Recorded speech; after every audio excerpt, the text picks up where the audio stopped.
Hi everyone, it's Mary Jo. Welcome back to my channel. Thank you to everyone who's been subscribing and sharing and commenting. I do appreciate everyone who's helping my channel to grow, and thank you for booking readings as well. I really do appreciate this very much. I hope that this is giving you some help, guidance, and peace through these readings.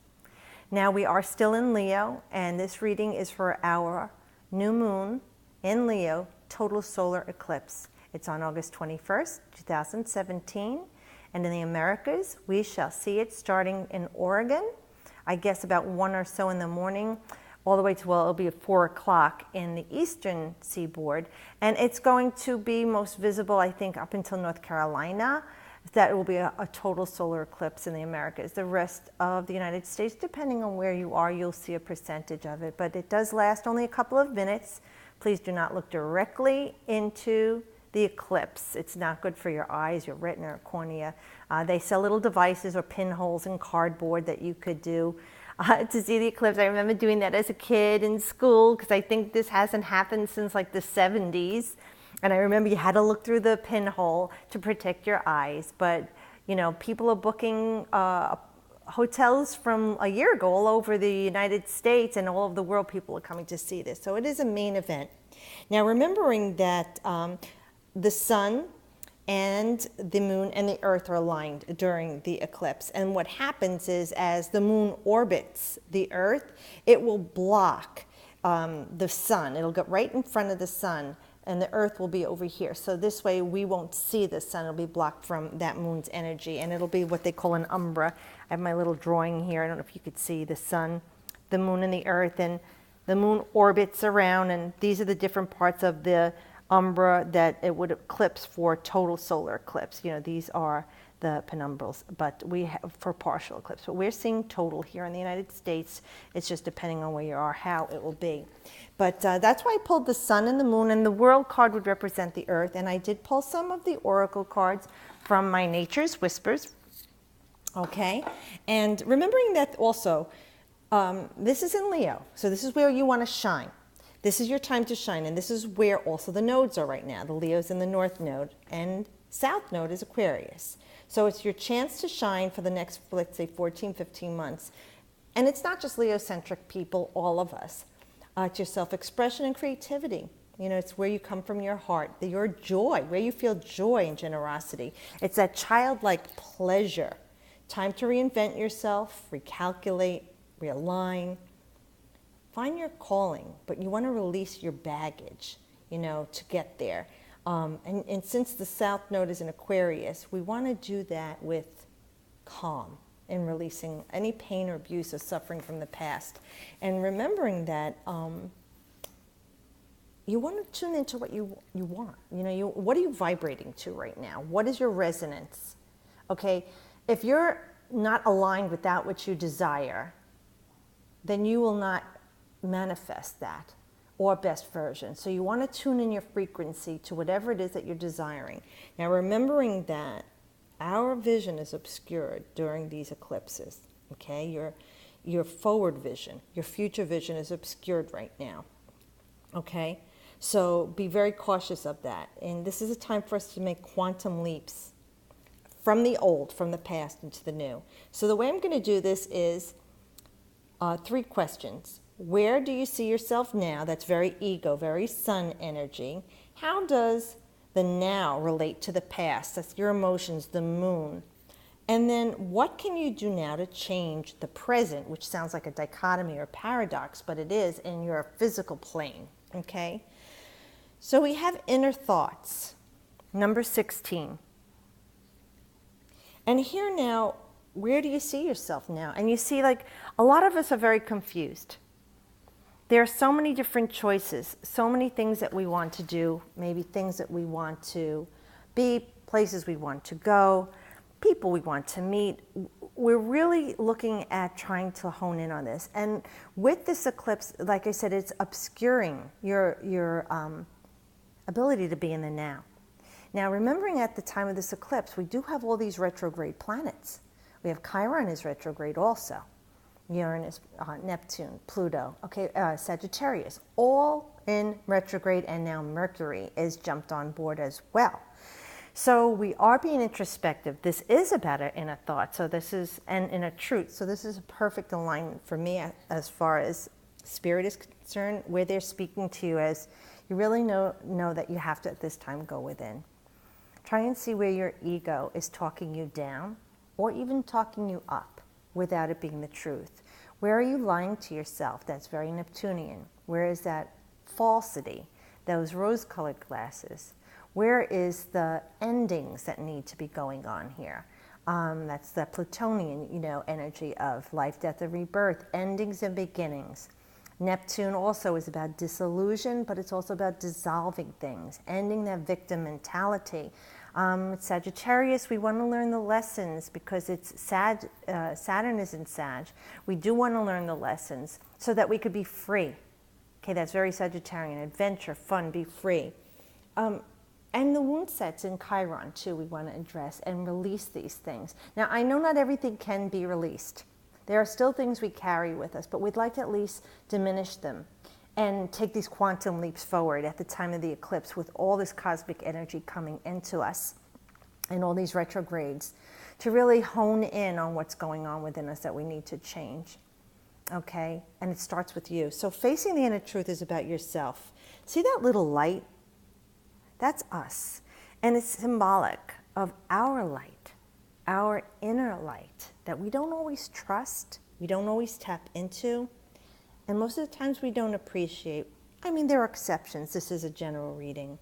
So we want to face right now, looking at where do we want to go? What world do we want to be in? What is the truth within us? What life is calling us? What do we want to be aligned with? Where do you see yourself? Do you see yourself here, here, here? Where are you envisioning your life now, but seeing it in a possible future? And that's where it's got to begin, starting with your inner truth. And now number 16 too. So we have something is going to start for us, and the 6 is that harmonic balance. So 16, that's 7. That's like enlightening energy coming to us, like an enlightening bolt, enlightening you, illumination, making a stand. It's a very mystical number. Okay, so right now we look at this card and say, trusting in our light, knowing that there are many possibilities, all different roads. Some we can't see where it leads us to. Others look very obvious to us. But is that the truth? Are we being honest with ourselves? Are we obscuring our vision with our ego? Because that's very much sun energy. All right, let this time right now, sit with this. Even before the eclipse or after, the energy lasts about 6 months and sometimes longer, up to a year depending. But you want to sit with this and say, okay, what is it that I really desire? Where is it that I really want to be? Truthfully, what do I think of myself? Okay, and that is going to affect the impetus of change for you to evolve. Remember, we don't want to de-evolve. We want to evolve. This is part of your soul's journey and evolution. And the ego right now, maybe it's a good time for your soul to offer it up for a cleansing at the time of the eclipse, like a reboot and repurge, recalibrate, like I said, for your time to be introspective right now and trying to clarify what it is that's being blocked. Now, how does the now relate to the past? Potential gateway. So we have a 5. We know that it can go either way with the 5, right? The 5 talks about a lot of energy, but it's uncertainty. And you add a 0 to it, it's exponentially greater. So many of us are faced with a great deal of uncertainty. Now, the potential is always there. We all have potential. What we do with it defines us individually. So how would this now relate to the past? Let's look at that, and as a potential gateway, because the past can be the gateway to the future. When we look at our past, and with the moon, it's our emotions, okay? The depth of us. When we look to the past at our wound sets, where we felt like a victim, unloved, uncared for, all the negative, fearful thoughts that we had in the past, abuse, pain, suffering, stress, trauma. When we look back, as the 5 is shaped like looking back, but it looks forward also, we want balance. When we look in the past, in order to heal the now, we open a calm entryway into the future. And with this like tree of life floating on a realm that's floating within another realm that holds a gateway to another realm. You see, this is where we are, the infinity that we are, the depths of us. Our mind could take us anywhere, and that is where we want to be. And you are the one who can visualize your future now, but you need to look at the past and let it go. Let it heal. What was it there for? What did I learn from it? Where can I heal? How can I heal? You know, ask your guides, ask your higher self, God, source.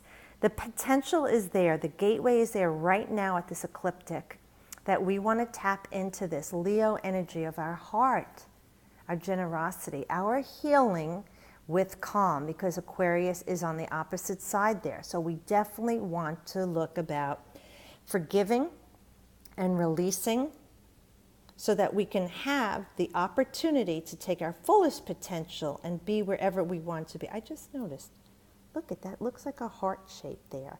And ruler of Leo is ruled by the sun, okay, but Leo rules the heart of the human body and the circulatory system. So again, that's very appropriate spirit here, as it is very Leo energy. And Leo is the 5th house, they're saying. It reminded me of that. Oh my gosh, yes, I'm getting chills here. And you know, we have this beautiful aurora borealis, okay? So it's that energy that's always floating around us. What can we make of this energy? What can we create of it? But in so doing, in releasing the past, okay, that's how we could say our now is the reflection of our past if we haven't healed it or embraced it as a part of us, but it doesn't rule us and it doesn't define us. It's just something we experienced. And now what can you do now to change the present? I love this. Be your best self always. It's very wise. 2 and 4, 20, okay, 6. Balance, harmony. But the 6 is shaped like a womb, right? The belly of a woman's womb. Nurturance, caring, protection, love. Starts with you, loving yourself. Being yourself always. Not everybody's going to like who you are. But what other people think of you is really none of your business. What you think of you is what matters. And it starts with you finding a balance. Okay, you want stability here. Being yourself always is the best way for you to change the present. Remember, I tell you, you can't change the world or that other person that's driving you crazy. You can change yourself. Now, you may heal the relationship, but even if it doesn't, then that person's not ready to evolve and resonate to your vibration. Wherever there's dissonance, you want to release and let it go, okay? If you feel that this is worth it, this person, place, or thing, then of course, looking at yourself, how can I change myself now so that my future will be different with this person, place, or thing? Where am I out of tune, out of alignment? Where can I... like a radio station, you know, the frequency in the old dials, you hear static. But you want to tune into that station, and until you get that knob dialed just right, and then you get clarity, right? And you're tuned in. It's the same thing with you and I. We are this electrical energy, this frequency that's always in motion. But we go out of whack, right?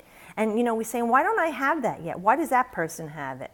Well, again, don't worry about what the other person's doing, but I get that. I experience that myself, but I know that it's me. I'm not tuned in, and I've got to work on being tuned in, and then everything will align at the best moment, because it might not be immediately.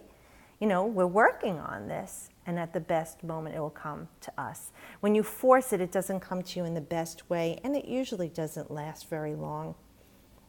But here we have the mermaid on the seahorse. I mean, what else can a mermaid be but a mermaid, right? A seahorse only wants to be a seahorse. What do you want to be? Okay, but be the best. And it might not be the best for someone else. And they might not think you did enough. But it doesn't matter, again, what they think. That's their problem. If you know you did the best, that's all you can do. Spirit knows, God knows. You know. Congratulate yourself Find that balance within yourself. Once you see that you've aligned and gotten balance, you'll realize things are starting to fall into place for you. Now again, this is going to affect every one of us differently. It depends on the house, okay, that Leo is in. So if you have your own natal chart and you know what house it is in, the first house, since it's about the self, then it's going to be your own personal development, your own self-recognition, and that's going to be important to you for your self-esteem and growth. Looking at your weaknesses is also important, okay? That's first house. And develop that, okay? From your weaknesses, embrace them as a part of you. That's your identity. It's nothing to be shameful of. In your second house, your focus will probably be on like financial things and any third dimensional reality, things of matter. You know, the second house is your self-esteem, but things you could take through life with you, possessions, money. So that's where it may hit you with everything we were talking about obscurity and things being blocked. Your third house is going to be more of your intellect, your mind, and how you're communicating, and your needs.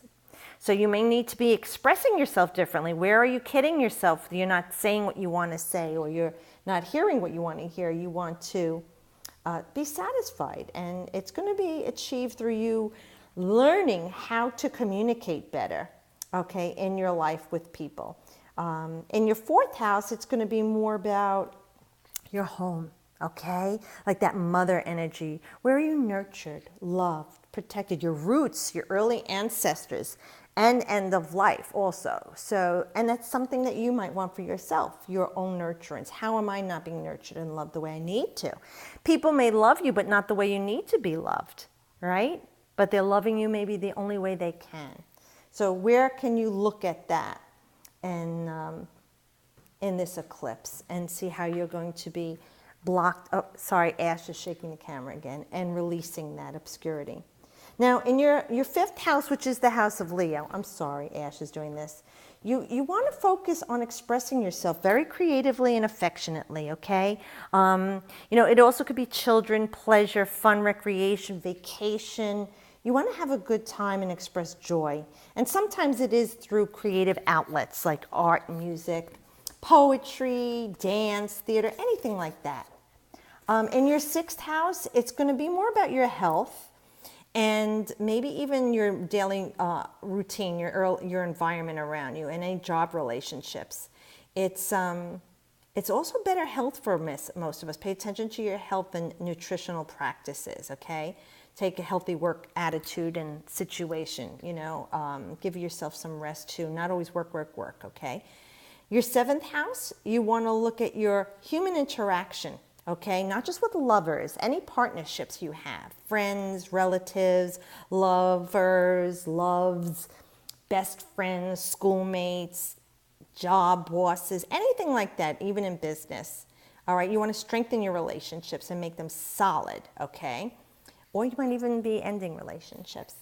In your eighth house, you might be sharing more. That's the house of shared resources, sharing your material, physical, or your inner strengths, okay? But it could be something activating your material goods or assets. They may be shared through a marriage partner, a business partner, someone's school, like somebody sharing their either ideas with you, ideology, or money. That would come through your eighth house. That's House of Scorpio. The ninth house, it would be on developing your morality, your ethics, religious practices, philosophical issues, and that's where they're addressed more, you know, in that house of Sag. And during the eclipse, higher education or cultural experience and expansion or travel could be triggered also. In the 10th house, the focus is on your career and advancing yourself and your reputation, the outer world, how they see you socially. You might feel a little pressure, you know, but you're trying to develop more recognition. You know, the impetus of pushing yourself forward toward your goals, okay? And then in your 11th house, it would be more on society and what's going on in the outer world, group interests, organizations that you're involved with or new involvements with. Through these 11th house relationships, you experience your hopes, wishes, and dreams, okay? And it's more humanitarian type of energy. And in the 12th house, well, then that is more on a psychological type of and spiritual growth, evolution. And we were saying, you know, maturation. It's your expression of the way your psyche is and your spiritual inner person coming outward. It's your growth and increasing your awareness, okay, that you have between the physical world and the spiritual world. Any fears that you have repressed and desires may, you know, come to the surface here in this. We were talking about releasing them and eclipsing them. Also, any secret side of yourself might be more active right now, okay? And you want to take the appropriate actions to correct those things, you know, like if you have secrets and hidden agenda, you know, you want to get to the bottom of that and release that too with this eclipse. Well, I hope you have a great view of the eclipse. I know it's going to be different for everyone, and I hope this gives you a different insight. It's a very pinnacle time for most of us. We may never see another total eclipse in the United States again in some of our lifetimes. So please do get to enjoy it or look at it on the computer. If you could watch something on TV afterward, and again, exercise caution and enjoy this beautiful cosmic event. Well, thank you, Spirit, for this beautiful reading, and thank you for everyone who's tuning in again. I really do appreciate it. I thank you so much, and as always, I wish you the best.